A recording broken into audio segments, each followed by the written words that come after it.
Your Excellency, good morning, and thank you very much for accepting our invitation. It is a great honor to have you on our set.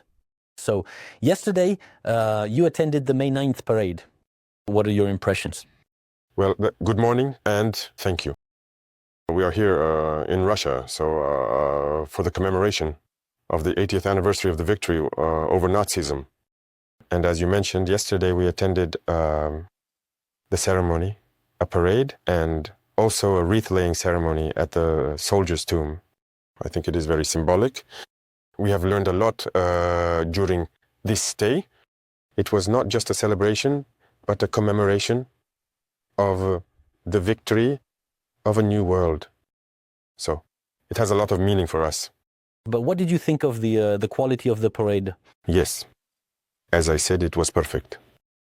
Perfect, and it taught us a lot. When you see the vehicles that won the war parading from the T-34s to the modern machines, it shows us the technological evolution of the Russian army, and it also inspires us to get to work so that we can develop in the same direction. Were there any things that surprised you, for example? Surprised? Always. We are always surprised when we see technological progress. Recently, I think there is a new weapon that has appeared in the Russian military arsenal, Oreknik, which we were able to see go by. I think that is very significant. As I said, Africans and Soviet soldiers contributed a lot to liberating the world from Nazism. And if the world hadn't been freed from Nazism, we don't know what would have happened. So by following the events, I saw that Russia alone lost 1 million soldiers on European soil while fighting. Africa also gave. Our ancestors fought a lot on the European front, mainly in France, Belgium, and Italy, to liberate the world from Nazism. So it's a shared history that we have. For now, we've had brief meetings, and soon we will have a long discussion. Everything is going very well, and honestly, it's very courteous, it's friendly, it's brotherly, and that's all we ask for when it comes to new cooperation in this world. Relations are going very well, and I can say that for the past 2 years now, things have started off very well. And we are currently deepening the areas of defense and security, but also education, and later on, the commercial sector and so on. So we have staggered the different areas so that we can exchange a lot, share many experiences, because we have a lot to learn from Russia in terms of education, especially in the sciences. Yes, there are many fields in the sciences, whether it's mathematics, physics, or chemistry. These are fields that interest us greatly, both for the development of our military industry, but also for the commercial development of our country, the economic development of our country. So these are areas that we will seek to deepen in order to better structure ourselves. Of course, there are already many Burkinabe students here in Russia. In the universities, I met some just this morning, and I even requested that the number of students here be increased, whether through Russian scholarships or with Burkina paying for scholarships so that these students can come. But our goal is to establish similar universities in Burkina. And since there is already the House of Russia, that will allow us to move very quickly. It went very well. I had fruitful discussions with the Russian Minister of Education, with the rectors and with the students, especially the AES students who are studying at this university. We had very good exchanges and spoke a lot in scientific terms. As I said, this is a new relationship that is beginning. You know that with Russia since... Why new? Excuse me. Yes, it's starting again because since the years after the unfortunate death of Sankara, relations with Russia had faded significantly. And now we are in the process of reviving those relations. The embassy has been established, and commercial relations are also at the heart of our exchanges. For example, there are a number of Burkinabe products that used to pass through certain European countries before being sold in Russia. Today, these products are sold directly through Burkinabe and Russian operators. I'm specifically talking about, for instance, mangoes. Mangoes used to transit through European countries before being sold in Russia. Now it happens directly. There's cotton, which will follow, and many other products, sesame and many other agricultural goods that we can trade directly with Russia. So this is just the beginning. It will continue to grow. It should be noted that up to now, gold is the main export product in Burkina Faso. But we have set agriculture in motion, first for self-sufficiency, but also for foreign trade and export.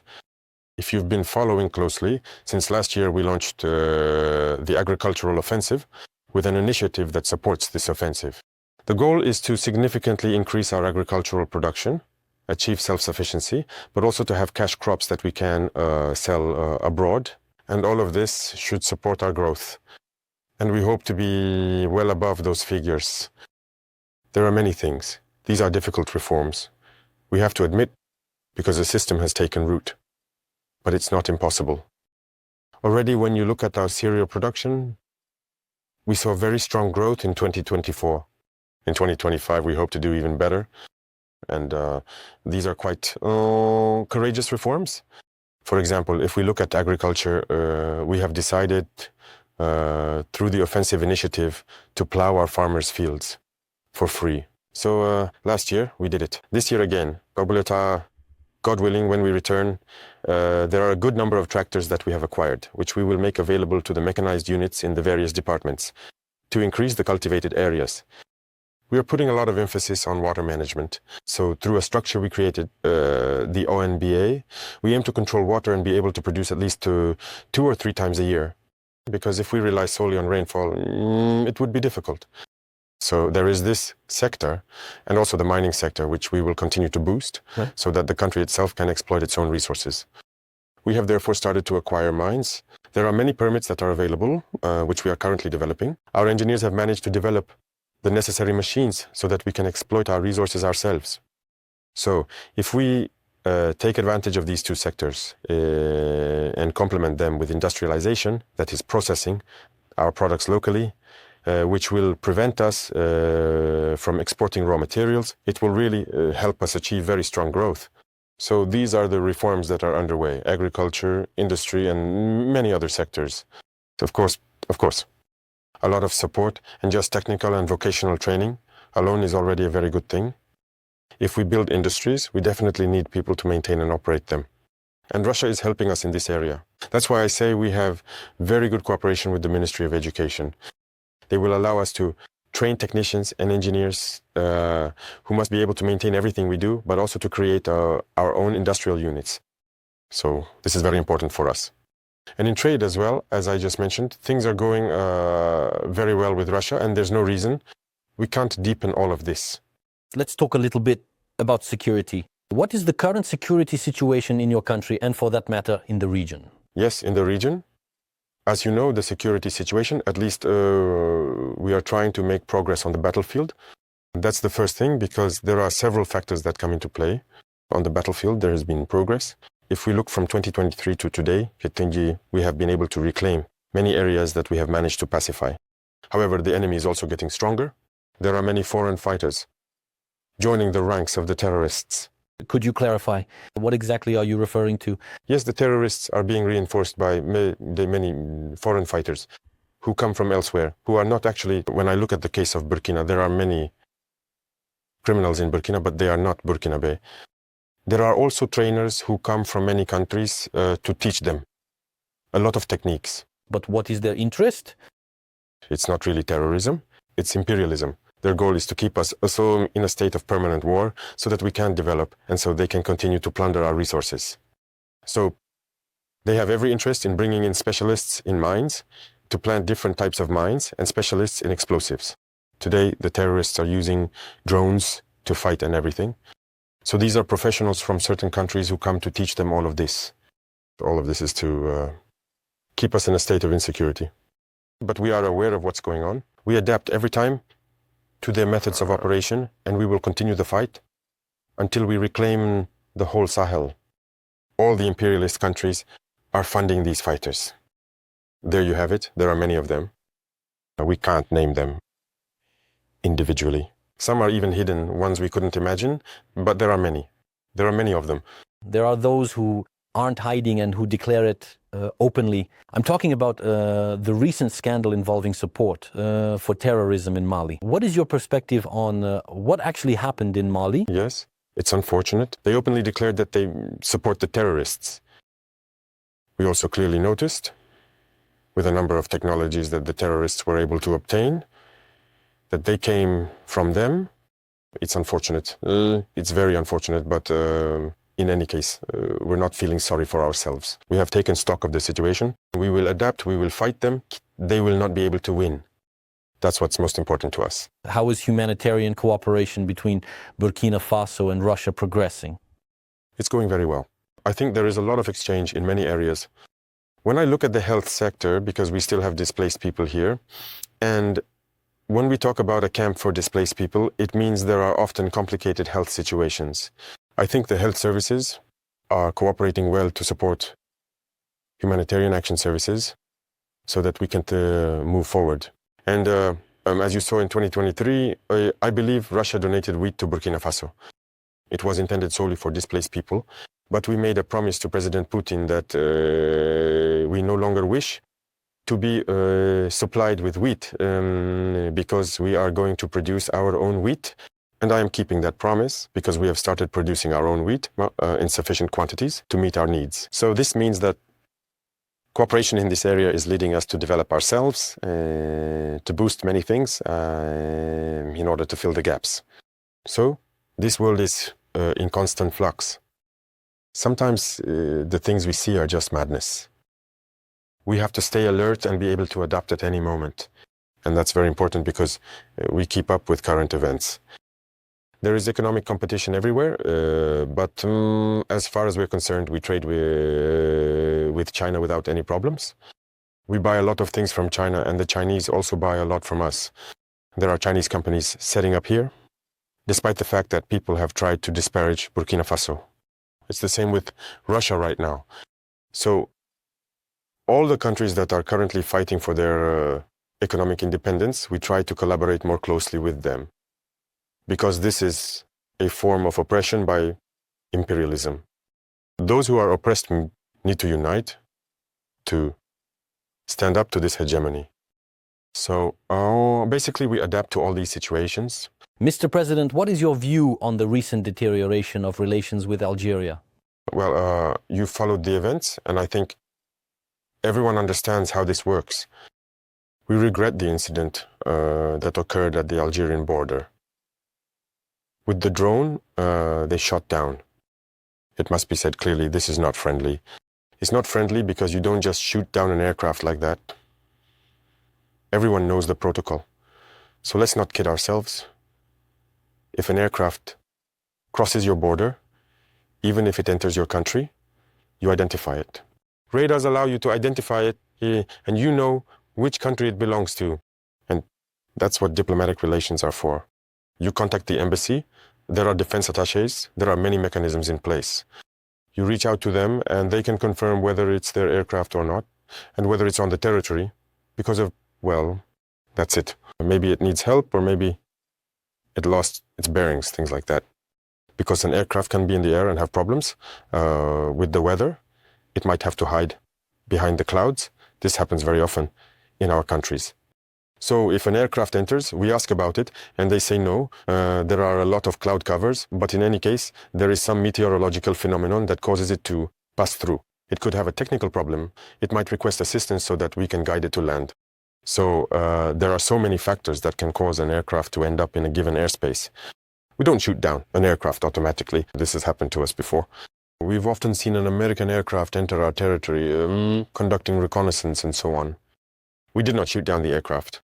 We made sure to contact the American embassy, who took a few minutes, confirmed to us that it was their aircraft, and then cleared the airspace. So we don't shoot down an aircraft automatically. So shooting down the aircraft is a deliberate, unfriendly act, and it's regrettable. But if I understand correctly, you're not closing the door to dialogue, are you? No. Leaders need to understand that we have no choice but to unite in the face of this so-called terrorism situation, because it's a rather complex phenomenon. I'm telling you, in 2012, Burkina was just sitting and watching Mali. What were we? The regime in place at the time was buddy-buddy with those people. Some of them even lived in Ouagadougou. Yag lived in Ouagadougou. That's the reality. But what's happening today? They've turned against us. These are not free people. They are manipulated by the imperialists, and the orders they receive, then they pass on to their criminals on the ground, and they carry them out. So everyone needs to understand that we must unite to face this. There is no possible negotiation with those people. Things are going well. Things are progressing. So we are in the confederation, and as I said, there are many things to put in place. That's it. And we shouldn't try to go too fast and end up not doing things properly. So we are moving forward gradually. There are many structures that need to be put in place. There are many areas that need to be upgraded in the three countries because, as you know, economically, we are not at the same level. And in terms of the military, there are many aspects as well. We need to try to balance things out. And so this requires setting up many structures and holding many meetings. And free movement requires a certain number of parameters to be put together. You must have seen that we did a lot of work to come up with a single security document for travel and everything. So it's a gradual process. So things are going very well. Yes, it's definitely on the agenda. And so the process is ongoing. There are a lot of things, how should I put it, a lot of pieces to put in place before we get there. But it's definitely on the agenda. If we're talking about sovereignty, of course we need that kind of sovereignty. So it's essential. Can we reasonably expect the expansion of the AES to happen? Yes, in the future. But for now, as I said, we need to harmonize a lot of things among ourselves, really lay the foundations because there will be many additional protocols, if you will, to harmonize our policies, whether they are diplomatic or economic policies. There are many policies to harmonize before allowing someone else to join. But are there already countries that are interested in your format? Yes, there are countries that are interested. They might be able to join, I don't know. For now, the president of the federation is the Malian president. He can give his opinion on the matter, but there are countries that are interested.